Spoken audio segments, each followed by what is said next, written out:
El Niño ప్రభావంపై రైతుల్లో అవగాహన కల్పించాలని ముఖ్యమంత్రి నారా చంద్రబాబు నాయుడు సూచించారు.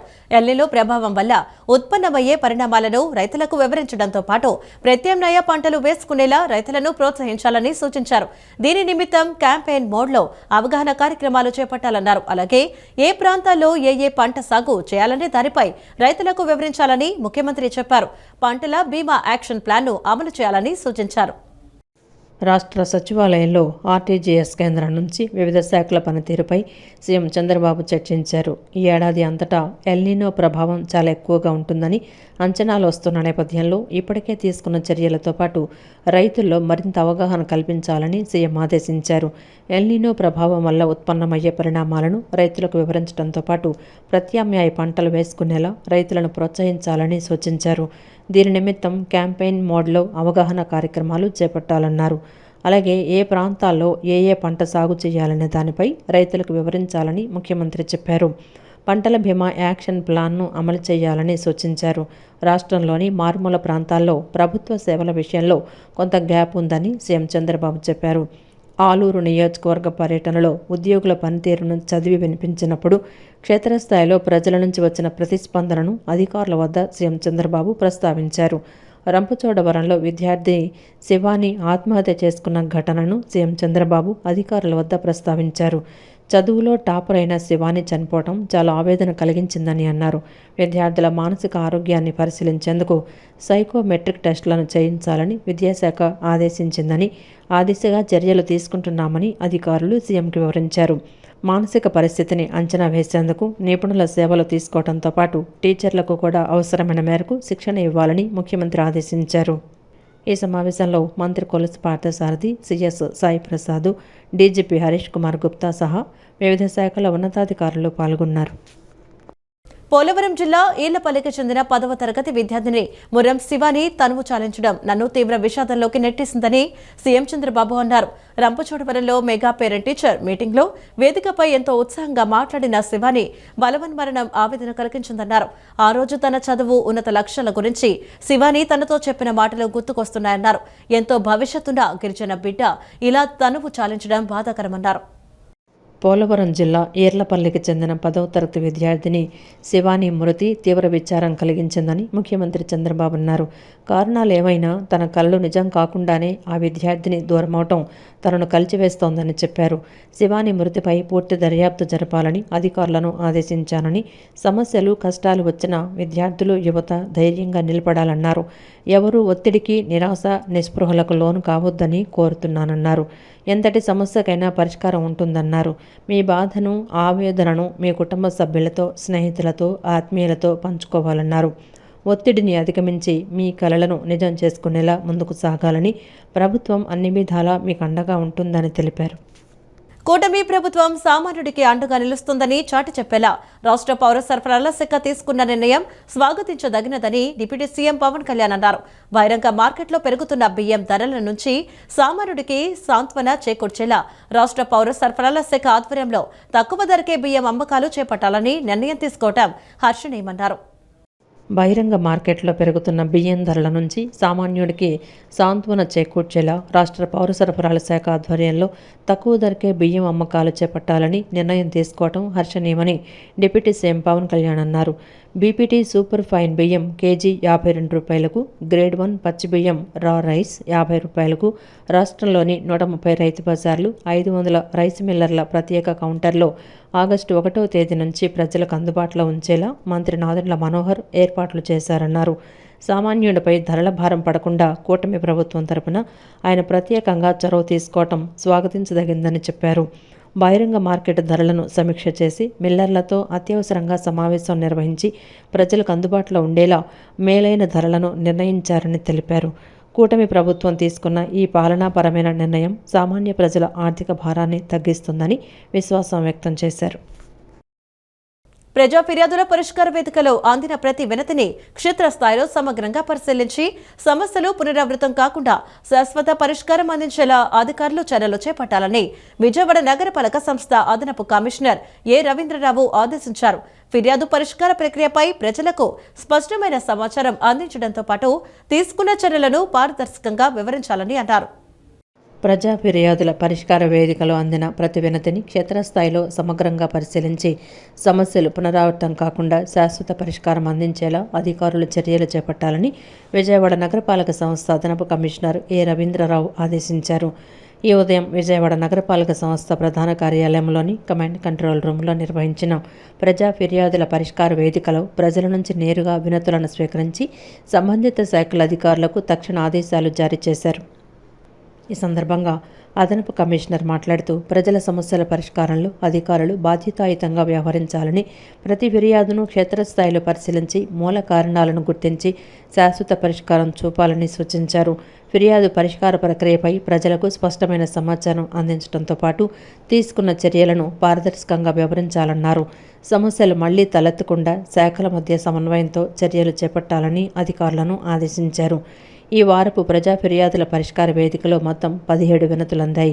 వాటిలో పట్టణ ప్రణాళికా శాఖకు సంబంధించిన అక్రమ నిర్మాణాలపై 10 ఫిర్యాదులు, ఇంజనీరింగ్ శాఖకు సంబంధించినవి 4, రెవెన్యూ శాఖకు సంబంధించింది 1, యూసీడీకి సంబంధించినవి 2 ఫిర్యాదులు నమోదు కాగా సంబంధిత శాఖల అధికారులు వాటి పరిష్కారానికి చర్యలు ప్రారంభించారు.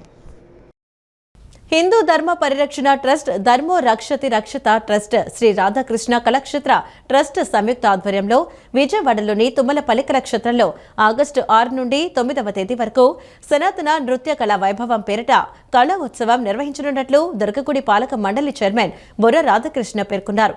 Sub junior, junior, youth, senior విభాగాల్లో పోటీలు నిర్వహించి ప్రథమ, ద్వితీయ, తృతీయ బహుమతులతో పాటు ప్రతి ఒక్కరికి ప్రశంసా పత్రాలు, మెడల్స్ అందజేయనున్నట్లు వెల్లడించారు. ఈ కార్యక్రమానికి ఎటువంటి ప్రవేశ రుసుము లేదని ఆయన స్పష్టం చేశారు.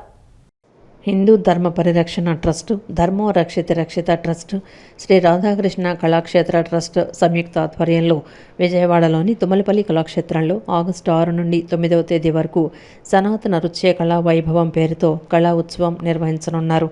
ఈ ఉత్సవాలకు సంబంధించిన వివరాలను విజయవాడ ప్రెస్ క్లబ్లో నిర్వహించిన విలేకరుల సమావేశంలో నిర్వాహకులు వెల్లడించారు. ఈ సందర్భంగా దుర్గగుడి పాలక మండలి చైర్మన్ బొర్ర రాధాకృష్ణ మాట్లాడుతూ తెలుగు రాష్ట్రాల నుండి దాదాపు 750 మంది కళాకారులు దరఖాస్తు చేసుకోగా మెరిట్ ఆధారంగా 250 మందిని ఎంపిక చేసినట్లు తెలిపారు. ఎంపికైన కళాకారులకు ఇంద్రకీలాద్రిపై అమ్మవారి దర్శనంతో పాటు వసతి, భోజన సదుపాయాలు కల్పిస్తున్నట్లు పేర్కొన్నారు. అనంతరం ట్రస్ట్ అధ్యక్షులు దాసరి శ్రీనివాసరావు, నారాయణ, కొండలరావు మాట్లాడుతూ గత 5 ఏళ్లుగా ప్రభుత్వాల నుండి కళాకారులకు తగిన ప్రోత్సాహం లభించని నేపథ్యంలో సనాతన ధర్మం మరియు సాంస్కృతిక సంపదను పరిరక్షించాలనే ఉద్దేశంతో ఈ కార్యక్రమానికి రూపకల్పన చేసినట్లు తెలిపారు. శ్రీకాకుళం నుంచి చిత్తూరు వరకు 2 రాష్ట్రాల నుండి విచ్చేస్తున్న కళాకారుల కోసం sub junior, junior, youth, senior విభాగాలలో పోటీలు నిర్వహించి ప్రథమ, ద్వితీయ, తృతీయ బహుమతులతో పాటు ప్రతి ఒక్కరికి ప్రశంసా పత్రాలు, మెడల్స్ అందజేయనున్నట్లు వెల్లడించారు. ఈ కార్యక్రమానికి ఎటువంటి ప్రవేశ రుసుము లేదని, యువతను కళారంగంలో ప్రోత్సహించి వారికి ఉపాధి మార్గాలను చూపడమే ఈ ఉత్సవ ముఖ్య ఉద్దేశమని నిర్వాహకులు స్పష్టం చేశారు.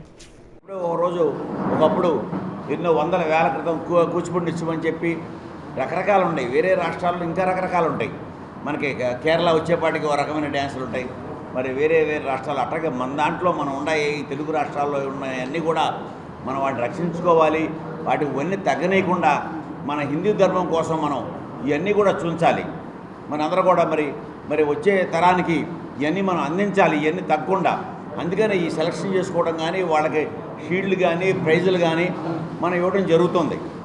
మరి ఆ భాగంలోనే మరి ఈ వచ్చిన వాళ్ళందరికీ కూడా మేము మా యొక్క ఇంద్రకీలాద్రి ఆ తల్లి దుర్గాభవాని దేవాలయం ద్వారా వాళ్ళందరికీ కూడా దర్శనాలే కాకుండా వాళ్ళందరికీ భోజన సదుపాయాలన్నీ కూడా మేము చేస్తాం. మేమంతా కూడా అదే విధంగా ఈ కార్యక్రమం పబ్లిసిటీ ఇచ్చి యువత అంతా కూడా మాకు ఉపాధి లేదు, మేము చదువుకున్నాము, ఏం చేయాలో మాకు తోచట్లేదు అనేటటువంటి వీధుల్లో వచ్చి ఈరోజు అడిగేటటువంటి పరిస్థితి ఉన్నప్పుడు ఇటువంటి కళా ఉత్సవాన్ని ఇక్కడ నిర్వహించడం అనేటటువంటిది విజయవాడ పట్టణానికి గర్వకారణము.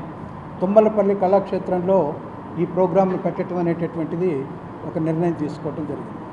ముందు మేము దుర్గా టెంపుల్లో ఉన్నటువంటి ఆడిటోరియంలో పెట్టాలని చెప్పేసి చైర్మన్ గారు అనుమతి కోరాము. అక్కడ పోయి చూస్తే ఇప్పుడు ఆషాఢ మాసంలో వేలాది మంది భక్తులు కొండ మీదకి వస్తున్నారు. మళ్ళీ మేము ఈ 750 మందిని వాళ్ళతో కలపటం, 250 మందిని కలపటం అనేది బాగుండదు. అని ఈఓ గారు, చైర్మన్ గారు, నేను సమిష్టిగా ఒక నిర్ణయం తీసుకొని ఈ తుమ్మలపల్లి కళాక్షేత్రాన్ని మనము ఎన్నిక చేయటం అనేటటువంటి జరిగింది. అది అందరికీ అందుబాటులో ఉంటుంది. మంచి పార్కింగ్ ప్లేస్ ఉంది. పార్టిసిపేట్ చేసిన ప్రతి వారికి కూడా పార్టిసిపేషన్ సర్టిఫికేట్ మరియు మెడల్ ఇవ్వడం జరుగుతుంది.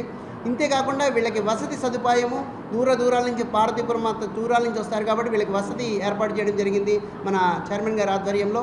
అదేవిధంగా వీళ్ళకందరికీ కూడా భోజనాలు, ప్రసాదము, అలాగే దర్శనం కూడా వచ్చిన కళాకారులందరికీ కూడా, గురువులకి వాళ్ళందరికీ కూడా, కళాకారులందరినీ కూడా తీయడం జరుగుతుంది.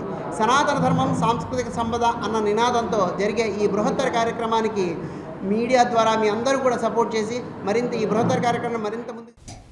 సమాజంలో శారీరక వైకల్యంతో బాధపడుతున్న వారికి ఒక కొత్త ఆశను, భరోసాను కల్పించేందుకు LN Meadows prosthetic hand foundation USA వారి సహకారంతో ఏపీ రెడ్ క్రాస్ శాఖ rotary club of Vijayawada district 3020 ఆధ్వర్యంలో ఆగస్టు 2వ తేదీన గుంటూరులో చేయూత LN4 కృత్రిమ చేతుల ఉచిత పంపిణీ శిబిరం నిర్వహిస్తున్నట్లు రోటరీ క్లబ్ ఆఫ్ విజయవాడ అధ్యక్షుడు రవి ప్రకాష్ సోమయాజుల, రోటరీ క్లబ్ సభ్యులు, red cross society chairman doctor G సమరం తెలిపారు. ఆంధ్రప్రదేశ్లో ఎక్కడ ఉన్నవారు అయినా LN4 కృత్రిమ చేతుల కోసం 8866306969 నెంబర్కు ఫోన్ చేసి పూర్తి వివరాలు ఇస్తే కృత్రిమ చేతులు ఇవ్వటం జరుగుతుందన్నారు. అవి ఎలా పనిచేస్తాయి, వాటి పనితీరు ఎలా ఉపయోగపడతాయనేది అవగాహన కల్పించడం జరుగుతుందన్నారు. రోటరీ క్లబ్ ఆఫ్ విజయవాడ ఆధ్వర్యంలో బెంచ్ సర్కిల్ సమీపంలోని వాసవ్య నర్సింగ్ హోంలో విలేకరుల సమావేశం నిర్వహించారు. ఆగస్టు 2వ తేదీన గుంటూరులో నిర్వహిస్తున్న చేయూత LN4 కృత్రిమ చేతుల ఉచిత పంపిణీ శిబిరం పోస్టర్ను రోటరీ క్లబ్ ఆఫ్ విజయవాడ అధ్యక్షుడు రవిప్రకాష్ సోమయాజుల, రోటరీ క్లబ్ సభ్యులు, red cross society chairman doctor G సమరం ఆవిష్కరించారు. అనంతరం వారు మాట్లాడుతూ సమాజంలో కొంతమంది అభాగ్యులు పుట్టుకతోనే అంగవైకల్యంతో పుడతారని, మరికొందరు ప్రమాదాల్లో కొన్ని అవయవాలు కోల్పోతుంటారని అన్నారు. చేతులు కోల్పోతే జీవనోపాధి పోతుందని, ఏ పని చేయలేరని, జీవితం దుర్భరంగా మారుతుందన్నారు. Indian red cross society Andhra Pradesh శాఖ రోటరీ డిస్ట్రిక్ట్ 3020-3150 కలిపి చేయూత అనే ప్రాజెక్టును చేపట్టామన్నారు. మోచేయి నుంచి చేతులు కోల్పోయిన వారికి LN4 కృత్రిమ చేతులు ఇస్తున్నామన్నారు. సహజంగా మన చేతులు ఎలా పనిచేస్తాయో ఆ రకంగానే LN4 పనిచేస్తాయన్నారు. మోచేయి నుంచి 4 అంగుళాల కింద వరకు చెయ్యి భాగం ఉండాలని, అప్పుడే అక్కడ ఉన్న కండరాలు పనిచేస్తాయన్నారు. LN4 పెట్టుకున్న వారు మామూలు చేయితో ఎలా పనిచేస్తారో అలాగే పనిచేస్తారన్నారు. ఈ కార్యక్రమం మొట్టమొదటగా ఆగస్టు 2వ తేదీన గుంటూరులో, అనంతపురం, విజయనగరంలో నిర్వహిస్తున్నట్లు చెప్పారు. ఈ చెయ్యి మామూలుగా అయితే 30,000 నుంచి 40,000 రూపాయలు ఉంటుందన్నారు. LN4 కృత్రిమ చేతులు అమర్చిన వారికి రెడ్ క్రాస్ తరపున LN4 ఎలా పనిచేస్తుందో శిక్షణ ఇస్తామన్నారు. LN4 చేతులు అవసరమైన వారు ఏ జిల్లా వాళ్ళైనా కూడా 8866306969 నంబర్కు ఫోన్ చేసి పూర్తి వివరాలిస్తే కృత్రిమ చేతులు ఇస్తారని తెలిపారు. ఈ చెయ్యి ఒక్కోటి మామూలుగా అయితే 40,000 ప్రైస్ ఉంటుంది. మామూలుగా సాధారణంగా మనుషులు కొనుక్కోలేరు 30,000 పెట్టి 40,000 పెట్టి. అదే కాకుండా దీంట్లో అమృతి వెళ్ళడం కాకుండా దీన్ని ఎలా ఉపయోగించాలి అనేది కూడా వీళ్ళందరికీ ట్రైనింగ్ ఇవ్వడం కోసం, ఎవరెవరికైతే ఈ LN4 హ్యాండ్స్ని అమర్చామో వాళ్ళందరూ కూడా చక్కగా పనిచేయడానికి ఆక్యుపేషనల్గా ఎలా తోడ్పాలన చేయడం కూడా ఇండియన్ రెడ్ క్రాస్ సొసైటీ ద్వారా మనుషులు ట్రైనింగ్ ఇచ్చాం. ట్రైన్డ్ పర్సన్ గత నెల రోజుల నుంచి వీళ్ళకి ట్రైనింగ్ ఇచ్చాం. వీళ్ళు ఎవరికైతే మనం చేతులు ఇచ్చామో ఆల్రెడీ కొన్ని 100 మంది వాళ్ళు రిజిస్టర్ చేసుకున్నారు. వాళ్ళందరికీ కూడా ఉచితంగానే ఎవరికైతే సూటబుల్గా ఉందో ఆ చేతులు అమర్చున్నాము. వాళ్ళందరికీ అది అమర్చిన వాళ్ళకేమో ట్రైనింగ్ ఇస్తాము. అంత వదిలేయడం లేదు, ఇచ్చేసి వదిలేయడం లేదు. వాళ్ళు చక్కగా దాన్ని ఉపయోగించుకుని చక్కగా జీవనాన్ని మళ్ళీ మామూలు జనజీవన స్రవంతిలో అందరితో పాటు పనిచేసే విధంగా చేయాలని చేసి ఈ రోటరీ ఇంటర్నేషనల్ అలాగే ఇండియన్ రెడ్ క్రాస్ సొసైటీ ఈ రెండు కూడా ఈ కార్యక్రమాన్ని చేపట్టాయి. నేను కోరేదంటే ఎవరికి మీరు మీ దృష్టిలో ఎవరైనా ఉంటే తెలియదు, మీకు ఒక నెంబర్ ఇస్తానండి. ఆ నెంబర్కి మీరు ఫోన్ చేస్తే ఆ ఫోన్కి మీరు వెంటనే మీకు LN4 కృత్రిమ చేయి USA వారి సహకారంతో ఆంధ్రప్రదేశ్ రాష్ట్ర రెడ్ క్రాస్ శాఖ మరియు రోటరీ క్లబ్ డిస్ట్రిక్ట్ 3020 మరియు 3150 సంయుక్త ఆధ్వర్యంలో చేయూత అనే కార్యక్రమాన్ని ప్రారంభించబోతున్నాం. ఈ కార్యక్రమం గురించి డాక్టర్ సమరం గారు ఎక్స్ప్లెయిన్ చేస్తారు. ఈ అవకాశం ఇచ్చిన మీకు, తర్వాత ఈ అవకాశాన్ని సద్వినియోగపరచుకోవాలని అందరినీ రిక్వెస్ట్ చేస్తాను. కూటమి ప్రభుత్వంలో విజయవాడ నగరాభివృద్ధి కుంటుపడిందని ఎన్టీఆర్ జిల్లా వైసీపీ నేతలు తీవ్రస్థాయిలో ధ్వజమెత్తారు. అమరావతి అభివృద్ధి సాకుతో విజయవాడ నగర అభివృద్ధిని కూటమి నాయకులు గాలికి వదిలేశారని, నగరపాలక సంస్థకి కూటమి ప్రభుత్వం రూపాయి కూడా ఖర్చు చేయలేదని విమర్శలు గుప్పించారు. గత వైసీపీ హయాంలో విజయవాడ నగరం అభివృద్ధి పదంలో పరుగులు పెట్టిందని ఉద్ఘాటించారు. విజయవాడ నగర సమస్యల మీద మున్సిపల్ కమిషనర్ని ఎన్టీఆర్ జిల్లా అధ్యక్షులు దేవినేని అవినాష్, మాజీ ఎమ్మెల్యేలు వెల్లంపల్లి శ్రీనివాస్, మల్లాది విష్ణు, మాజీ మేయర్ రాయన భాగ్యలక్ష్మి, మాజీ ఫ్లోర్ లీడర్, మాజీ డిప్యూటీ మేయర్లు, మాజీ కార్పొరేటర్లు కలిసి త్రాగునీరు, పారిశుద్ధ్యం, ఇతర సమస్యలు పరిష్కరించాలని వినతిపత్రం సమర్పించారు. ఈ సందర్భంగా వారు మాట్లాడుతూ నగరపాలక సంస్థకి కూటమి ప్రభుత్వం రూపాయి కూడా ఖర్చు చేయలేదన్నారు. జేఎన్ఎన్ఆర్ఎం ఇళ్లను టీడీపీ నేతలకు కట్టబెడుతున్నారని ఆరోపించారు. కాలువగట్లు, ఇతర ప్రదేశాల్లో ఇల్లు తొలగించిన వారికి ఇవ్వటం లేదన్నారు. ఎంపీ పెళ్లిళ్లకు, తద్దినాలకు కనిపిస్తున్నారని, ఎమ్మెల్యే దర్శనమే లేదన్నారు. గత ప్రభుత్వంలో శాంక్షన్ అయిన వర్కులు ఎక్కడివక్కడ వదిలేశారని, ప్రభుత్వ స్థలాలు అద్దెలకిచ్చుకుంటున్నారని ఆరోపించారు. కమ్యూనిటీ హాల్స్, వాటర్ ట్యాంక్స్ పనులు చేయటం లేదని, కమ్యూనిటీ హాల్స్ అసాంఘిక కార్యక్రమాలకు అడ్డాగా మారిపోయాయన్నారు. శానిటేషన్ పూర్తిగా వదిలేశారని, అమరావతి పేరుతో విజయవాడను వదిలేశారని విమర్శలు గుప్పించారు. శాంక్షన్ చేసినవి, శంకుస్థాపనలు చేసినవి, అదేవిధంగా వర్కులు ప్రారంభమైనవి అన్నీ కూడా అలాగే ఆగిపోయిన పరిస్థితి. కనీసం ముందుకు తీసుకెళ్లే పరిస్థితి కూడా లేదు. దానికి చాలా ప్రెస్టేజ్గా మన లేబర్ డిపార్ట్మెంట్ సైట్ని స్టేడియంగా దాన్ని కన్వర్ట్ చేయడం, దాన్ని చక్కగా వాకింగ్ ట్రాక్ వేసాము, పిల్లలు ఆడుకోవడానికి కానీ క్రీడలు ఆడుకోవడానికి అన్ని విధాల గ్రౌండ్ని బాగు చేశాము. ఇండోర్ స్టేడియం కూడా దాదాపు 60 to 70% వర్కులు పూర్తి అయిపోయినాయి. వాటిని ఆ రిమైనింగ్ బ్యాలెన్స్ వర్క్ పూర్తయితే అది ఒక మంచి క్రీడా స్థలంలో ఉంటుందని చెప్పని దాన్ని పట్టించుకోకుండా ఇతర అవసరాల కోసం తీసిన సందర్భంలో వాళ్ళకి ఇల్లు అలాట్ చేయాలి అని చెప్తే తూతూ మంత్రంగా ఒక కమిటీ పెట్టి, ఎంఆర్ఓను, టౌన్ ప్లానింగ్ వాళ్ళు ఇళ్ళు పెట్టి తెలుగుదేశానికి సంబంధించిన కార్యకర్తలందరినీ కూడా అలాట్మెంట్ కోసం పంపిస్తూ ఉన్నారు. ఇది చాలా దుర్మార్గమైన చర్య.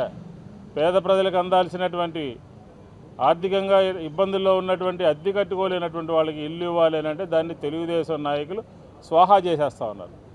500-600 ఇళ్ళకు పైగా అలాట్మెంట్ చేశారు. ఇమ్మీడియట్గా 500-600 ఇళ్ళని రద్దు చేయాలి అని చెప్పిన వైఎస్ఆర్ కాంగ్రెస్ పార్టీ డిమాండ్ చేస్తోంది. పైగా ఆ జైనున్నరం ఇళ్ళకి తెలుగుదేశం రంగులేస్తూ ఉన్నారు. ఇంతకన్నా దౌర్భాగ్యం ఉంటుందా? 5 సంవత్సరాలు ప్రజానికం అందరు గారా వైఎస్ఆర్ కాంగ్రెస్ పార్టీ చేసిన అభివృద్ధి కార్యక్రమాలు గుర్తు చేసుకుంటున్నారు. ఈ 2 సంవత్సరాల్లో అధికారులు ఎవరు గారా ప్రజానికానికి అందుబాటులో ఉండట్లా, గెలిచిన ఎమ్మెల్యేలు, ఎంపీలు గారు ఎవరు గారు అందుబాటులో ఉండట్లా. ప్రజానికం ఎన్నో కష్టాలు, మరీ ముఖ్యంగా కొండ ప్రాంత వాసులు ఎన్నో ఇబ్బందులు, నీళ్లు లేక, వర్షం పడితే ఎన్నో ఇబ్బందులు. ఈరోజు కొండ ప్రాంత వాసులు ఇబ్బంది పడుతున్నారు. గతంలో మా హయాంలో వర్షం పడి ఎక్కడైనా నీళ్లు నిల్చున్నా వెంటనే మోటార్లు పెట్టి తీసేవాళ్ళం. కష్టపడి పనిచేస్తే ఎంతటి ఉన్నత శిఖరాలనైనా చేరుకోవచ్చనడానికి దేశ మాజీ రాష్ట్రపతి స్వర్గీయ డాక్టర్ ఏపీజే అబ్దుల్ కలాం ఒక గొప్ప స్ఫూర్తి అని మాజీ ఎమ్మెల్యే మల్లాది విష్ణు పేర్కొన్నారు. చారిత్రాత్మక పోఖ్రాన్ అణు పరీక్షలను విజయవంతం చేయడంలో ఆయన ప్రధాన పాత్ర పోషించారన్నారు. దేశ రక్షణ, శాస్త్ర సాంకేతిక రంగాల్లో ఆయన చేసిన సేవలకు గాను పద్మ విభూషణ్, దేశ అత్యున్నత పురస్కారమైన భారతరత్న వరించాయని ఆయన కొనియాడారు. కష్టపడి పనిచేస్తే ఎంతటి ఉన్నత శిఖరాలనైనా చేరుకోవచ్చనడానికి దేశ మాజీ రాష్ట్రపతి స్వర్గీయ డాక్టర్ ఏపీజే అబ్దుల్ కలాం ఒక గొప్ప కేసు స్టడీ అని సెంట్రల్ నియోజకవర్గం ఇన్ఛార్జి మాజీ ఎమ్మెల్యే మల్లాది విష్ణు కొనియాడారు. అబ్దుల్ కలాం వర్ధంతిని పురస్కరించుకొని సింగనగర్లోని మల్లాది విష్ణు కార్యాలయంలో వైఎస్ఆర్సీపీ శ్రేణులు ఘనంగా నివాళులర్పించారు. ఈ సందర్భంగా మల్లాది విష్ణుతో పాటు పలువురు పార్టీ నాయకులు, కార్యకర్తలు కలాం చిత్రపటానికి పూలమాలలు వేసి శ్రద్ధాంజలి ఘటించారు. ఈ సందర్భంగా మాజీ ఎమ్మెల్యే మల్లాది విష్ణు మాట్లాడుతూ శాస్త్రవేత్తగా డిఆర్డిఎల్, ఇస్రో వంటి ప్రతిష్టాత్మక సంస్థలలో కలాం అందించిన సేవలు అపారమైనవని గుర్తు చేశారు. చారిత్రాత్మక పోఖ్రాన్ అణు పరీక్షలను విజయవంతం చేయడంలో ఆయన ప్రధాన పాత్ర పోషించారన్నారు. దేశ రక్షణ, శాస్త్ర సాంకేతిక రంగాలలో ఆయన చేసిన సేవలకు గాను పద్మ విభూషణ్, దేశ అత్యున్నత పురస్కారమైన భారతరత్న వరించాయని తెలిపారు. పట్టుదల కార్యదీక్షతో ముందడుగు వేయడానికి దేశంలోని రాష్ట్రంలోని యువత అబ్దుల్ కలాంను ఆదర్శంగా తీసుకోవాలని పిలుపునిచ్చారు. సమాజానికి దేశానికి స్ఫూర్తిగా నిలిచిన ఆ మహనీయుని బాటలోనే ప్రతి ఒక్కరూ పయనించాలని ఆకాంక్షించారు. వైఎస్ఆర్ కాంగ్రెస్ పార్టీ తరపున ఆ మహనీయునికి ఘన నివాళులు అర్పిస్తున్నట్లు తెలిపారు. ఆయన అందరికీ ఒక కేస్ స్టడీ అన్నమాట. ఎందుకంటే ఆయన డిఆర్డిఏలో పనిచేశారు, ఇస్రోలో పనిచేశారు, పోఖ్రాన్ అణు పరీక్షల్లో ఆయన విజయవంతంగా పనిచేయడం జరిగింది. దీంతోపాటు ఆయన భారతదేశానికి సంబంధించినటువంటి అత్యున్నతమైనటువంటి పురస్కారాలు పద్మ విభూషణ్, అలాగే భారతరత్న లాంటి మహోన్నతమైనటువంటి స్థానాల్ని అధిష్ఠించడం జరిగింది. కాబట్టి ఆ మహనీయుడికి ఈరోజు వైఎస్ఆర్ కాంగ్రెస్ పార్టీ ఘనమైనటువంటి నివాళులు అర్పిస్తూ ఉన్నాం. ఈ తరం యువత పట్టుదలతో, కార్యదీక్షతో, కార్యదక్షతతో ఏ రకంగా మనం పైకి వెళ్ళాలి, ఉన్నత శిఖరాలు చేరుకోవాలి అని అంటే భారతదేశంలో ఉన్నటువంటి యువత కానివ్వండి, అట్లాగే ఆంధ్రప్రదేశ్లో ఉన్నటువంటి యువత కానివ్వండి, ఆయన్ని ఆదర్శంగా తీసుకుని ముందుకు సాగాల్సినటువంటి అవసరం ఉంది. కాబట్టి ఖచ్చితంగా ఈ సమాజానికి, దేశానికి ఒక స్ఫూర్తి కలిగినటువంటి నాయకుడి బాటలో ప్రతి ఒక్కరు కూడా నడవాలి అని చెప్పని వారికి ఘనమైనటువంటి నివాళులు అర్పిస్తూ, రాష్ట్రంలో 20 లక్షల మంది రోడ్లపై వ్యాపారం చేసుకుంటూ జీవిస్తున్నారని, వారి కుటుంబ సభ్యులు 50 లక్షల మంది ఉన్నారని, వారి బతుకువాన్ని బతకనివ్వాలని సిపిఎం రాష్ట్ర కార్యదర్శి వర్గ సభ్యులు సేజుబాబురావు అన్నారు. విజయవాడలో 400 మంది రోడ్లపైన వ్యాపారాలు చేసుకోవద్దని నిబంధనలు పెడుతున్నారని, దీనివల్ల ఉపాధి దెబ్బతిని చిన్నవాళ్లు నాశనం అవ్వటమే కాదు, సామాన్యులకు కూడా చౌకగా వస్తువులు దొరకకుండా పోతాయని అన్నారు. కేంద్రంలో ఉన్న మోడీ ప్రభుత్వం, ఇక్కడ కూటమి ప్రభుత్వం మాటల తప్ప చిన్నవారిని ఆదుకునే పరిస్థితి లేదని, అందుకనే హ్యాకర్లు రోడ్డు ఎక్కాల్సిన పరిస్థితి వచ్చిందన్నారు. హాకర్ల ఉపాధి దెబ్బతీసే జోన్ల విధానం రద్దు చేయాలని కోరుతూ విజయవాడ హాకర్స్ మరియు తోపుడు బండ్ల యూనియన్ సిఐటియు ఆధ్వర్యంలో కలెక్టర్ కార్యాలయం దగ్గర ధర్నా కార్యక్రమం నిర్వహించారు. ఈ ధర్నాలో హాకర్లు పాల్గొని జోన్ల విధానం రద్దు చేయాలని, అధికుల వేధింపులు ఆపాలని ప్లకార్డులు ప్రదర్శిస్తూ నినాదాలు చేశారు. అనంతరం దోనెంపూడి కాశీనాథ్, హ్యాకర్ల సంఘం నాయకులు పీజీఆర్ఎస్లో కలెక్టర్ లక్ష్మీశాన్ కలిసి వినతిపత్రం అందజేశారు. ఈ సందర్భంగా సిపిఎం రాష్ట్ర కార్యదర్శి వర్గ సభ్యులు సిహెచ్ బాబురావు మాట్లాడుతూ, విజయవాడలో 400 రోడ్లపైన వ్యాపారాలు చేసుకోవద్దని నిబంధనలు పెడుతున్నారని, దీనివల్ల ఉపాధి దెబ్బతిని చిన్నవాళ్లు నాశనం అవటమే కాదు, సామాన్యులకు కూడా చౌకగా వస్తువులు దొరకకుండా పోతాయన్నారు. ప్రజలు పెద్ద పెద్ద కంపెనీల్లో వెళ్లి కొనాలా? ఇదేనా మీ సమాధానం అని ప్రశ్నించారు. హాకర్ల నడ్డు పెట్టుకుని నాయకులు, ప్రజాప్రతినిధులు కోట్ల రూపాయలు దండుకుంటున్నారన్నారు. రోడ్డు మీద ఉన్నవారిని కూడా పీక్కు తింటున్నారని చెప్పారు. పోలీసులు కేసులు పెట్టి జరిమానాలు వసూలు చేస్తున్నారని తెలిపారు. కేంద్రంలో ఉన్న మోడీ ప్రభుత్వం, ఇక్కడి కూటమి ప్రభుత్వం మాటలు తప్ప చిన్నవారిని ఆదుకునే పరిస్థితి లేదని, అందుకనే హాకర్లు రోడ్డెక్కాల్సిన పరిస్థితి వచ్చిందన్నారు. ఇప్పటికైనా వాళ్ళ బతుకులు వాళ్ళని బతకనివ్వాలని, వీలైతే సహాయం చేయాలని కోరారు. ఇక రోడ్డు మీద కూడా బతకనివ్వరా? వాళ్ళని కూడా పీక్కు తింటమేనా? దానికి తోడు పోలీస్ డిపార్ట్మెంట్, ఇతర డిపార్ట్మెంట్లు పిటి కేసులు పెడుతూ ప్రతి నెల 500 రూపాయలు కేసుల కింద వాళ్ళ మీద కేసులు పెడతారు. సంవత్సరానికి 6,000 రూపాయలు కట్టాల్సి వస్తుంది. ఇంకా ఎన్ని అప్పులు ఇవ్వరు బ్యాంకులు, పెద్ద పెద్దవాడికి అప్పులు ఇస్తారు. వీళ్ళందరూ కాల్మనీల మీద, మామూలు వడ్డీల మీద బతుకుతున్నారు. ఇంకా ఈ కుటుంబాలు బతికే మార్గం ఏంటి? కనీసం ఒక గుర్తింపు కార్డు ఇమ్మంటున్నారు, లేదు. అందుకే అక్కడ కేంద్రంలోని మోడీ గారు, ఇక్కడ కూటమి ప్రభుత్వం మాటలు తప్ప చిన్నవాళ్ళని మాత్రం ఆదుకోలేదు. అందుకనే వాళ్ళు రోడ్డు ఎక్కారు. ఇప్పటికైనా వాళ్ళ బతుకు వాళ్ళు బతకనివ్వండి, వాళ్ళకి చేయగలిగిన సహాయం చేయండి. వాళ్ళని పీక్కు తినేటువంటి ఈ అవినీతి, ఈ అక్రమాలు, పెనాల్టీలు ఆపాలని చెప్పి డిమాండ్ చేస్తాం. వాళ్ళ ఆందోళనకు మేము పూర్తి మద్దతు. అనంతరం సిఐటియు నాయకులు దోనెపూడి కాశీనాథ్ మాట్లాడుతూ, సన్న, పేద, మధ్యతరగతి వారి జీవనాన్ని దెబ్బతీయడానికి జోనల్ విధానాన్ని ప్రవేశపెట్టిందని, ఈ జోనల్ విధానం తప్పని తాము మొదటి నుంచే చెప్తున్నామన్నారు. జనావాసాల మధ్య జనం తిరిగే చోటే కొనుగోలు చేసే చోట వీధి విక్రయదారులు, చిన్న వ్యాపారులను అనుమతించాలని సుప్రీంకోర్టు తీర్పిచ్చిందన్నారు. వారికి మౌలిక సదుపాయాలు కల్పించాలని చెప్పిందన్నారు. సుప్రీంకోర్టు తీర్పు కాదని జోనల్ విధానాన్ని తీసుకొచ్చారని చెప్పారు. చిన్న వ్యాపారులను దోచుకోవడానికి తిమింగలాలు బయలుదేరాయన్నారు. ప్రభుత్వం వీధి విక్రయదారుల పొట్టకొట్టే రెడ్ జోన్ విధానాన్ని ఎత్తివేయాలని, అప్పటి వరకు తమ పోరాటం ఆగదని హెచ్చరించారు. ఈ చిన్న వ్యాపారుల్ని దోచుకునే దానికే తిమింగలాలు బయలుదేరినాయి. తిమింగలాలు పెద్ద చేపలు బయలుదేరినాయి. చిన్న చేపని పెద్ద చేప, పెద్ద చేపని తిమింగలం మింగినట్టుగా ఈ ప్రభుత్వ ఆధ్వర్యంలో ఉన్నటువంటి గనులు కొంతమంది ఈ రకమైనటువంటి వరవడి కూడా ప్రవేశపెడతా ఉన్నారు. ఇది తప్పని చెప్పనేటువంటిది మేము చెప్తున్నాం. ప్రభుత్వం పరిశీలించాలా, పరిగణనలోకి తీసుకోవాలా. వీధి విక్రేతల పట్ట కొడితే చిరు వ్యాపారుల పట్ట కొట్టేటువంటి ఈ రెడ్ జోన్ విధానాన్ని ఎత్తేయాలని చెప్పనేటువంటిది కోరుతా ఉన్నాం.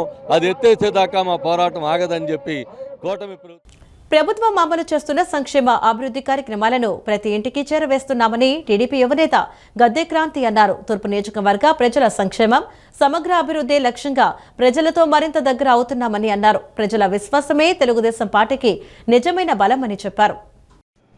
విజయవాడ తూర్పు నియోజకవర్గంలోని ఇంటింటికి తెలుగుదేశం కార్యక్రమంలో భాగంగా టీడీపీ యువనేత గద్దె క్రాంతి కార్యకర్తలతో కలిసి ఇంటింటి ప్రచారంలో పాల్గొన్నారు. ఈ సందర్భంగా ఆయన మాట్లాడుతూ సూపర్ 6కు ప్రజల్లో మంచి ఆదరణ వస్తోందన్నారు. తల్లికి వందనం అందుకున్న తల్లులు కూటమి ప్రభుత్వానికి మంచి స్పందన వస్తోందని, టీడీపీ కార్యకర్తలను ఆప్యాయంగా పలకరిస్తున్నారని క్రాంతి అన్నారు. ప్రభుత్వం అమలు చేస్తున్న సంక్షేమ అభివృద్ధి కార్యక్రమాలను ప్రతి ఇంటికి చేరవేస్తున్నామన్నారు. తూర్పు నియోజకవర్గ ప్రజల సంక్షేమం, సమగ్ర అభివృద్ధి లక్ష్యంగా ప్రజలతో మరింత దగ్గరవుతున్నామని, ప్రజల విశ్వాసమే తెలుగుదేశం పార్టీకి నిజమైన బలమని అన్నారు. ప్రతి కార్యకర్త సేవాభావంతో ముందుకు సాగి ఇంటింటికి తెలుగుదేశం కార్యక్రమాన్ని, ప్రభుత్వం సంక్షేమ ఫలాలను ప్రతి కుటుంబానికి చేరేలా కృషి చేస్తున్నామని చెప్పారు. అన్ని వర్గాలకి, యువతకి ఎలాగైతే ఉద్యోగాల కోసం, పెట్టుబడులు తేవడం కోసం నిరంతరం కృషి చేస్తూ ఉన్నారు. అది కనిపిస్తూనే ఉంది. దాదాపుగా చాలామంది యువతకి కొత్త ఉద్యోగాలు రావడం జరిగింది. దాంతోపాటు రోడ్లు కానీ, డ్రైనేజీలు కానీ, అలాగే వాటర్ డిస్ట్రిబ్యూషన్ కానీ అన్ని మౌలిక సదుపాయాలు కూడా అందరికీ అందుతున్నాయని, ఇంకా అభివృద్ధి జరుగుతూ ఉందని, కళ్ళ ముందు కనిపిస్తూ ఉందని ప్రజలు చెప్తా ఉన్నారు. అలాగే సంక్షేమానికి వస్తే పెట్టిన ప్రతి పథకం కూడా అందరికీ అందుతూ ఉందని ఎంతో సంతోషంగా ఉన్నారు. మొన్నే తల్లికి వందనం పడటంతో అందరూ కూడా, తల్లులు కూడా చాలా ఆనందం వ్యక్తం చేయడం జరిగింది. మరి పెట్టుబడులను తీసుకొచ్చి సంక్షేమ పథకాలని ఎంతో ముందు చెప్పిన మరి సూపర్ 6 పథకాలన్నింటినీ అమలు చేస్తూ మరి ఉచిత బస్సు కాడ నుండి మరి గ్యాస్ సిలిండర్ల దగ్గర నుండి తల్లికి వందనం, అదేవిధంగా యువతకి భరోసా కల్పించడం, ఉద్యోగ అవకాశాలు కల్పించడం, వీటన్నిటిలోనూ కూడా మరి 2 సంవత్సరాల కాలంలోనే ఎంతో పురోగతిని సాధించారు. ఇదే విధంగా ఇంకా ముందు కూడా మరి ఈ ఎన్డీఏ కూటమినే ప్రజలందరూ ఆదరిస్తే మన రాష్ట్ర భవిష్యత్తు మరి ప్రపంచంలోనే ముందు స్థానంలో ఉంటుందని తెలియజేస్తూ, కలిసి సంక్షేమ పథకాలు కానివ్వండి, కూటమి ప్రభుత్వం సాధించిన విజయాలు కానీ వివరించడం జరుగుతుంది. అలాగే వారి నుంచి సలహాలు కూడా తీసుకోవడం జరుగుతుంది. మరింత సమర్థవంతంగా పరిపాలన సాగాలంటే ఇంకా ఏం కావాలి, ఇంకేం చేయాలి అని చెప్పి మేము ప్రజల్ని అడుగుతున్నాం. ప్రజల నుంచి వచ్చిన డేటాని తీసుకొని మేము మా శాసనసభ్యుల వారికి తెలియజేస్తాం. కాబట్టి ప్రతి ఒక్కరూ ఈ 2 ఏళ్లలో సంతృప్తికరంగా, ఎంతో ఆనందంగా, ముందు అసలు అమరావతి ఏర్పడుతుందన్న సంతోషాన్ని వ్యక్తపరుస్తున్నారు. మరి ఇటువంటి సుపరిపాలన అందించిన నాయకులు చంద్రబాబు నాయుడు గారికి, లోకేష్ బాబు గారికి, పవన్ కళ్యాణ్ గారికి ధన్యవాదాలు తెలియజేస్తాను. మైనారిటీలకు ప్రభుత్వానికి మధ్యలో వారధిగా ఉంటూ సమస్యలు పరిష్కరించడానికి బీజేపీ మైనార్టీ మోర్చా పనిచేస్తుందని మైనార్టీ మోర్చా రాష్ట్ర అధ్యక్షుడు సయ్యద్ బాషా తెలిపారు. ముస్లింలతో పాటు క్రిస్టియన్స్, జైన్లు, సిక్కులు, బుద్ధులను కలుపుకుని పనిచేస్తుందన్నారు. మాజీ రాష్ట్రపతి ఏపీజే అబ్దుల్ కలాం నడిచిన బాటలో తాము కూడా నడుస్తామని, భారతదేశంలో పుట్టిన వ్యక్తులుగా గర్వపడుతున్నామని అన్నారు. భారతీయ జనతా పార్టీ మైనార్టీ మోర్చా ఆంధ్రప్రదేశ్ రాష్ట్ర కార్యవర్గ సమావేశం రాష్ట్ర అధ్యక్షుడు సయ్యద్ బాషా అధ్యక్షతన సీతారాంపురంలోని బీజేపీ రాష్ట్ర కార్యాలయంలో జరిగింది. సమావేశంలో ఆయన మాట్లాడుతూ, యువత పక్కదారి పడుతున్న సమయంలో యువతకు ఆదర్శంగా చూపే వ్యక్తుల్లో అతి ముఖ్యమైన వ్యక్తి ఏపీజే అబ్దుల్ కలాం ఆశయం కోసం పనిచేస్తున్న పార్టీ అని అన్నారు. దేశం కోసం ఉరితాడును ముద్దాడిన అసదుల్లా ఖాన్ ఆలోచనలకు అనుగుణంగా నడిచే పార్టీ అని అన్నారు. మోర్చాలను బలోపేతం చేయడం కోసం పనిచేస్తోంది మైనార్టీ మోర్చా అని అన్నారు. అబ్దుల్ కలాం కలలను నెరవేర్చడం కోసం ఆయన సిద్ధాంతాలను పాటించే వారికి సెల్యూట్ చేసే మోర్చా బీజేపీ మైనార్టీ మోర్చా అని అన్నారు. మాజీ రాష్ట్రపతి ఏపీజే అబ్దుల్ కలాం నడిచిన బాటలో తాము కూడా నడుస్తామని చెప్పారు. దేశంలో పుట్టిన వ్యక్తులుగా గర్వపడుతున్నామన్నారు. తనకిచ్చిన బాధ్యతలను నెరవేరుస్తూ మైనార్టీ మోర్చాను గొప్ప స్థాయిలో నిలబెడతామన్నారు. సర్ ప్రక్రియలో భాగంగా ఎవరైతే మైనార్టీలు ఇబ్బంది పడుతున్నారో వారికి గ్యారంటీ ఇచ్చానని, ఎక్కడైనా ఇబ్బంది కలిగితే తనకు ఫోన్ చేయండి, పార్టీ కార్యాలయానికి రావాలని, ఒక్క ఓటు కూడా పోకుండా కాపాడే బాధ్యత తనకివ్వాలని బహిరంగంగా ప్రకటించానని చెప్పారు. ఎక్కడ కూడా ఓటు పోకుండా, ఎవరికి ఇబ్బంది లేకుండా ప్రతి ముస్లిం సర్లో పేరు నమోదు చేసుకున్నారని తెలిపారు. భారత్ మాతకి జై కొట్టడం, వందే మాత్రం పాడడం తప్పుగా ఫీల్ అయ్యే వాళ్ళకి భారతీయ జనతా పార్టీ మైనార్టీ మోర్చా ఎక్కడ కూడా అండగా ఉండదు. ఈ దేశంలో పుట్టాం, ఈ దేశంలో నీళ్ళు తాగుతున్నాం, ఈ దేశంలో గాలి పీలుస్తున్నాం, ఈ మట్టిలో మేము కలిసిపోతున్నాం. అలాంటి దేశంలో పుట్టిన వ్యక్తులుగా మేము గర్వపడుతున్నాం. ఆ దేశానికి సంబంధించిన ఏ పనైనా సరే మేము గర్వంగా చేస్తామని చెప్పేసి అటు మోడీ గారి ఆలోచన అన్నట్టుగా ఇక్కడ మా రథసాది పివిఎన్ మాదిరి ఆలోచన అన్నట్టుగా భారతీయ జనతా పార్టీ మైనార్టీ మోర్చా పనిచేస్తుంది. అలాగే నాకు ఇచ్చిన ఈ బాధ్యతని, నాతో పాటు ఉన్న నా టీంని ఇంకా ముందుకు తీసుకెళ్తూ భారతీయ జనతా పార్టీ మైనార్టీ మోర్చా ఆంధ్రప్రదేశ్లో గొప్ప స్థానంలో నిలబెడతానని చెప్పేసి పత్రికలుగా అందరికీ తెలియజేసుకుంటున్నాను. సర్ ప్రక్రియలో భాగంగా ఎవరైతే మైనార్టీస్ ఇబ్బంది పడుతున్నారో నేను గ్యారంటీ ఇచ్చాను, మీకు ఎక్కడైనా సరే ఏదైనా ఇబ్బంది కలిగితే కనుక నా నంబర్కి ఫోన్ చేయొచ్చు. భారతీయ జనతా పార్టీ ఆఫీస్కి వస్తే ఒక్క ఓటు కూడా పోకుండా కాపాడుకునే బాధ్యత నాకు ఇవ్వండి అని చెప్పి నేను గర్వంగా. The Vijayawada notified municipal corporation industrial areas service society ఐలా పాలకవర్గం ఎన్నికలు ఆగస్టు 13వ తేదీన నిర్వహిస్తున్నట్లు ఎన్నికల అధికారి ముత్యాల దొరబాబు తెలిపారు. ఎన్నికల నోటిఫికేషన్ను ఈ నెల 23వ తేదీన విడుదల చేశామని, నేటి నుంచి ఆగస్టు 3వ తేదీ సాయంత్రం 5 గంటల వరకు నామినేషన్ పత్రాలు స్వీకరిస్తామని చెప్పారు. ఆగస్టు 4వ తేదీన నామినేషన్ల పరిశీలన, 5న ఉపసంహరణ ప్రక్రియ అనంతరం తుది అభ్యర్థుల జాబితాను ప్రకటిస్తామన్నారు. The Vijayawada notified municipal corporation industrial areas service society ఐలా పాలకవర్గం ఎన్నికల నామినేషన్ల ప్రక్రియ నేటి నుంచి ప్రారంభమైంది. ఎన్నికల్లో పోటీ చేస్తున్న అభ్యర్థులు ఎన్నికల అధికారి కార్యాలయానికి వచ్చి నామినేషన్ పత్రాలు తీసుకుని వెళ్లారు. ఈ సందర్భంగా ఎన్నికల అధికారి ముత్యాల దొరబాబు మాట్లాడుతూ ఏపీఐఐసి కార్యాలయంలో నేటి నుంచి నామినేషన్ పత్రాలు ఇస్తున్నామని, ఆగస్టు 3వ తేదీలోపు అభ్యర్థులు నామినేషన్ల పత్రాలు సమర్పించాలన్నారు. 4వ తేదీన నామినేషన్ పత్రాల పరిశీలన, 5వ తేదీన ఉపసంహరణ ప్రక్రియ అనంతరం తుది అభ్యర్థుల జాబితాను ప్రకటిస్తామన్నారు. ఎన్నికలు ఆగస్టు 13వ తేదీన ఉదయం 8 గంటల నుంచి మధ్యాహ్నం 3 గంటల వరకు జరుగుతుందని, అదే రోజు సాయంత్రం ఓట్ల లెక్కింపు చేపట్టి ఫలితాలను ప్రకటిస్తామని చెప్పారు. మొత్తం 18 స్థానాలకు సంబంధించి ఎన్నికలు జరుగుతున్నాయని, ఆఫీస్ బేరర్లు 5, వార్డు మెంబర్లు 13 మంది ఉన్నారని చెప్పారు. ఎన్నికల్లో పోటీ చేయదలిచిన వారు ఓటర్లు ఆస్తి పన్ను, సభ్యత్వ రుసుము చెల్లించి ఉండాలన్నారు. మొత్తం మీద మనకి ఆఫీస్ బ్యారర్స్ ఓవరాల్గా 18 స్థానాలకు సంబంధించి ఎలక్షన్ జరుగుతున్నాయి. అందులో ఆఫీస్ బ్యారర్స్ ఒక 5 మంది, అలాగే వార్డు మెంబర్స్ ఒక 13 మంది దాకా ఉన్నారు. సో దీనికి సంబంధించి అందరికీ ఎలిజిబిలిటీ ప్రకారం అందరూ అప్ టు డేట్గా ప్రాపర్ ట్యాక్స్ కట్టి ఉండాలి. అలాగే సర్వీస్ సొసైటీ సంబంధించి సభ్యత రుసుము కూడా మనం చెల్లించి ఉండాలి. అలాగే ఎంతమంది ప్లాట్లు ఉన్నా ఒక ప్లాట్ తరపు నుంచి మాత్రమే ఓటు వేసే విధంగా చేశాము. అలా వార్డు సంబంధించినంత వరకు ఆ వార్డులోనే వ్యక్తులే పోటీ చేయాలి. ఆ వార్డు వాళ్ళే ఓటింగ్లో పాల్గొనేలా ఉంటుంది. మిగతా ఆఫీస్ బేరర్స్కి అందరూ పోటీ చేయొచ్చు, అందరూ ఓటింగ్ చేయొచ్చు. సో ఇదంతా సక్రమంగా పీస్ఫుల్గా జరుగుతుందని ఆశిస్తున్నాం. అదే ఓటు వేయడానికి మనకి 2025-26 వరకు ఎవరైతే ప్రాపర్ ట్యాక్స్ పే చేశారో వాళ్ళందరికీ ఓటు మంది, అలాగే సభ్యత రుసుము సర్వీస్ సొసైటీ సంబంధించి 25-26 వరకు ఎవరైతే సభ్యత రుసుము పే చేశారో వాళ్ళకు కూడా ఓటర్. జవహర్ ఆటోనగర్ అభివృద్ధికి, సమస్యల పరిష్కారానికి, మౌలిక సదుపాయాల కల్పనకు ఐలా ఎన్నికల్లో తమ ప్యానెల్లో అత్యధిక ఓట్ల మెజార్టీతో గెలిపించి తమకు సేవ చేసే అవకాశం కల్పించాలని ఐలా చైర్మన్ అభ్యర్థి అన్నే శివనాగేశ్వరరావు కోరారు. ఐలా ఎన్నికల నిర్వహణలో జాప్యం కారణంగా ఆటోనగర్ అభివృద్ధి కుంటుపడిందని, పారిశుద్ధ్యం క్షీణించిందని తెలిపారు. ఐలా పాలకవర్గం ఉంటేనే ఆటోనగర్లో సమస్యలు పరిష్కారం అవుతాయన్నారు. అందుకని ఆటోనగర్లోని ప్లాటు యజమానులందరూ ఎన్నికలకు సహకరించి అందరూ తమ ఓటు హక్కును వినియోగించుకుని తమ ప్యానెల్ను గెలిపించాలని కోరారు. జవహర్ ఆటోనగర్ ఐలా ఎన్నికల నామినేషన్ల ప్రక్రియ నేటి నుంచి ప్రారంభం కావడంతో అన్నే శివనాగేశ్వరరావు ప్యానెల్ సభ్యులు నేడు ఎన్నికల అధికారి ముత్యాల దొరబాబు నుంచి నామినేషన్ పత్రాలు తీసుకున్నారు. చైర్మన్గా అన్నే శివనాగేశ్వరరావు, వైస్ చైర్మన్గా శుంకరదుర్గ ప్రసాద్, కార్యదర్శిగా అబ్దుల్ కలాం, సంయుక్త కార్యదర్శిగా పంచమర్తి ప్రసాదరావు, కోశాధికారిగా కత్తిక శివనాగేశ్వరరావు పోటీ చేస్తున్నారు.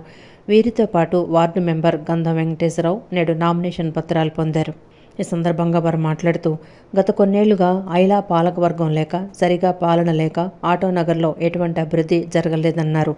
ఆటోనగర్ ఐలాకు ఎన్నికలు నిర్వహించాలని గత 2 సంవత్సరాల నుంచి ఎంపీ, ఎమ్మెల్యేలను కోరుతున్నామని చెప్పారు. ఆటోనగర్లో పారిశుద్ధ్యం క్షీణించిందని, సుమారు 350 టన్నుల చెత్త ఆగిపోయిందన్నారు. ఎమ్మెల్యేలు, ఎంపీ దగ్గర తిరిగితే వారు స్వచ్ఛంద కార్పొరేషన్ చైర్మన్ పట్టాభికి చెబితే ఆయన స్వయంగా వచ్చి పరిశీలించి తమ బాధలను తెలుసుకొని చెత్తను తొలగించాలని అధికారులకు సూచించడం జరిగిందన్నారు. ఎన్నికలు నిర్వహించి ఉంటే ఇటువంటి సమస్యలు పాలకవర్గం చూసుకునేదని, ఐలా ఎన్నికలు నిర్వహించకపోవటం వలన ఆటోనగర్ అంతా ఎక్కడ పడితే అక్కడ చెత్త పేరుకుపోయిందన్నారు. ఇక్కడ నుంచి డంపింగ్ యార్డుకు తరలించకపోవటం వల్ల సమస్య వచ్చిందన్నారు. పాలకవర్గం ఉంటే ఇటువంటి సమస్యలు రావు, ఎక్కడా ఇబ్బంది లేకుండా ఉంటుందని చెప్పారు. అధికారులు అన్నీ చేయలేరని, సర్వీసు సొసైటీ పాలకవర్గం ఉంటేనే మంచిగా చేయటానికి అవకాశం ఉంటుందన్నారు. గతంలో ఐలా అభివృద్ధికి, సమస్యల పరిష్కారానికి విశేషంగా కృషి చేసిన తమ ప్యానెల్ను ఎన్నికల్లో గెలిపించాలని కోరారు. చైర్మన్గా నేను పోటీ చేస్తున్నాను. నా పేరు అన్నే శివనాగేశ్వరరావు. కాబట్టి ఆటోనగర్ ప్రజలు, ఆటోనగర్ ప్లాట్ ఓనర్లందరూ కూడా ఈ అవకాశాన్ని సద్వినియోగం చేసుకుని ఎన్నికలకి సహకరించి అందరూ వచ్చి ఓటు వేసి మా ప్యానల్ని పౌండ్రి దుర్గాప్రసాద్, అన్నే శివనాగేశ్వరరావు, అబ్దుల్ కలాం, కత్తి శివనాగేశ్వరరావు, అదేవిధంగా గతంలో సీనియర్ మెంబర్ అయిన పంచమతి ప్రసాదరావు గారు, మా కమిటీ మెంబర్సు, అదేవిధంగా మాకు 13 వార్డులు మా ప్యానల్ ఉంది. మా ప్యానల్ అందరినీ కూడా అత్యధిక మెజారిటీతో గెలిపించి ఆటోనగర్కి మేము మళ్ళీ సేవ చేసే అవకాశాన్ని మాకు కల్పించాలని ఈ సందర్భంగా మీకు అందరికీ సవినయంగా తెలియజేస్తూ ధన్యవాదాలు. ఈ రాబోయే ఐలా ఎలక్షన్లో నేను సెక్రటరీగా పోటీ చేస్తున్నాను. రేపు జరగబోయే ఎలక్షన్లో గత 4 సంవత్సరాల నుంచి కూడా ఎలక్షన్ లేనందువలన పాలన లేక కొంచెం సరిగా అభివృద్ధి జరగలేదు. ఇక ఈ ఎలక్షన్ అయినాక ఇదంతా సరి చేయడానికి అందరూ కూడా పూనుకుని ముందుకు వచ్చారు. కాబట్టి మీరు ప్రజలకు తెలియజేసేది ఏంటంటే మన పాలకవర్గానికి ఓటేసి మంచి వ్యక్తుల్ని, పండు ప్రసాద్ గారి ప్యానల్ని ఎన్నుకొని అన్నయ్య శివ గారు ఇలా అందరినీ కూడా ఓటేసి మంచి పాలన చేసే వ్యక్తులను ఎన్నుకోవాలని కోరుకుంటూ, మరి ఆఫీసర్లు అయితే ఎన్నికలు నిర్వహిస్తే ఇటువంటి పనులన్నీ మేము చూసుకుంటాము. నిర్వహించకపోవడం వల్ల జరిగిన నష్టం ఏంటంటే ఆటోనగర్ అంతా ఎక్కడ పెట్టి డివైడర్ మీద కానీ ఎక్కడ పెడితే చెత్త ఉండటం చేయటం. అంటే పనిచేసేవాళ్ళు చెత్త ఎత్తపోవడం కాదు, ఇక్కడ చెత్త డంపింగ్ యార్డ్ లేకపోవడం వల్ల చెత్త ఎక్కడ ఆగిపోవడం జరిగింది. ఇది ప్రాబ్లం. ఇటువంటివన్నీ ఉండాలంటే ఎలక్షన్లు కండక్ట్ చేసి పాలకవర్గం అంటే చాలా సింపుల్గా, సున్నితంగా వెళ్తాయి. ఎవరికి మనం ఎక్కడ ఇబ్బంది లేకుండా ఉంటుంది. ఎందుకంటే మనం క్లీన్ అండ్ క్లీన్ స్వచ్ఛ ఆంధ్రప్రదేశ్కి చూసుకోవాలన్న మన జవహర్ ఆటోనగర్ని కానీ, ఆటోనగర్ని కానీ, ఆంధ్రప్రదేశ్ని కానీ మా వల్ల కూడా, మా వంతు కూడా మేము సాయం చేయాలతోనే ఈ ఎలక్షన్ కండక్ట్ చేస్తే ఇందులో పోటీ చేస్తున్నాము. నేను జాయింట్ సెక్రటరీగా పోటీ చేస్తున్నాను. అలాగే కత్తిక నాగేశ్వరరావు గారు ట్రెజరర్గా, కత్తిక శివనాగేశ్వరరావు గారు ట్రెజరర్గా పోటీ చేస్తున్నారు. చాలా సమస్యలు పెరిగిపోయినాయి. అసలు డ్రైనేజీ కానీ, మురుగునీటి వ్యవస్థ కానీ, అలా శానిటేషన్ కానీ చాలా అధ్వానంగా ఉంది. మేము ఎలక్షన్ అయిన తర్వాత ఇవన్నీ ప్రజలకు సౌకర్యాలు ఏర్పాటు చేయడానికి సర్వీస్ సొసైటీ ఉంటేనే ఆటోనగర్ చక్కగా సాగటానికి అవకాశం ఉంటుంది. అధికారులు అన్నీ చేయలేరు.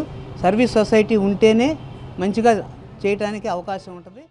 ఆటోనగర్ ఓటర్లందరికీ కూడా మీరు ఖచ్చితంగా ఎవరైతే మీకు అన్ని సదుపాయాలు అందిస్తున్నారో, ఇంతకుముందు కూడా సేవలు అందిస్తున్నారో వాళ్ళని గుర్తించి మీరు ఓటేయాల్సిందిగా కోరుతున్నా. అట్లానే నేను వచ్చేటప్పటికి 485 జమాక్ అపార్ట్మెంట్లోకి మొత్తానికి స్టార్ట్ నుంచి మొదటి నుంచి వచ్చి చివరి దాకా నేను ఉన్నాను. అన్నీ కంప్లీట్ చేశాము. అది నా అచీవ్మెంట్ ఆటోనగర్లో. కాబట్టి దయచేసి అందరూ కూడా నాకు ఓటేసి, మా ప్యానల్కి ఓటేసి మమ్మల్ని అత్యధిక మెజార్టీతో గెలిపించవలసిందిగా. ఈ వార్తలు ఇంతటితో సమాప్తం. నమస్కారం.